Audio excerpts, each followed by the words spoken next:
Systematic पढ़ने में पहला बिंदु आज के सत्र का क्या हुआ, फर्स्ट पेपर में क्या करना है, सबसे पहले अपना ग्रेड फर्स्ट ग्रेड सेकंड का सिलेबस जीके वाला फर्स्ट पेपर वाला लिखिए।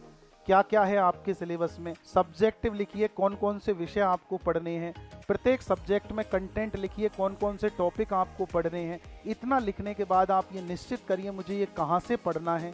यदि आपके पास अनुभव है, आप पहले से तैयारी कर रहे हैं, तो प्रचुर मात्रा में आपके पास में कंटेंट होगा।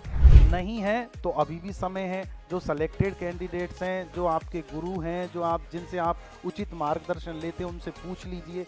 अब मुझे ये बताइए मैंने इतना इससे पढ़ लिया, इतना इससे पढ़ लिया, और मुझे अब क्या करना चाहिए।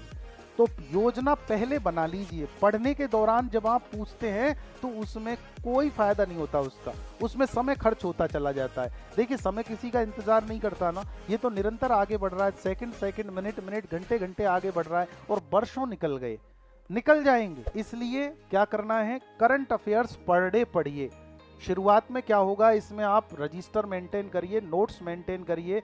उसमें आप जो कुछ भी पढ़ेंगे 2 घंटे सुबह 2 घंटे शाम, इसका मतलब ये हुआ कि आप तमाम जो विषय और टॉपिक यहाँ देख रहे हैं, पढ़ रहे हैं, उनका किसी ना किसी रूप में, आंशिक रूप में ही सही, लेकिन यहाँ दीदार आपको होगा समसामयिकी के दौरान, करंट अफेयर्स के दौरान।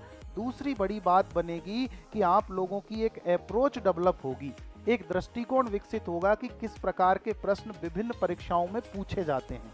राजस्थान के लेवल पर, अन्य किसी दूसरे स्टेट के लेवल पर, नेशनल लेवल पर, या फिर DSSB को लेकर के भी हम मान सकते हैं, जहां दिल्ली अधीनस्थ सेवा चयन बोर्ड TGT PGT लेता है। ये कोई मुद्दा नहीं है कि आप किस पद की तैयारी कर रहे हैं, लेकिन आज का कंपटीशन आपको फाइट करना है, आज के कंपटीशन में आपको सक्सेस लेनी है। तो उसके लिए आपको ये करंट अफेयर्स पर डे पढ़ना पड़ेगा। जब तक पढ़ना पड़ेगा जब तक कि आपका ड्रीम पूरा नहीं हो जाता, आपका सपना पूरा नहीं हो जाता। ये मेरा पहला जो बिंदु था आज के सत्र का, वो मैंने आपको बताया।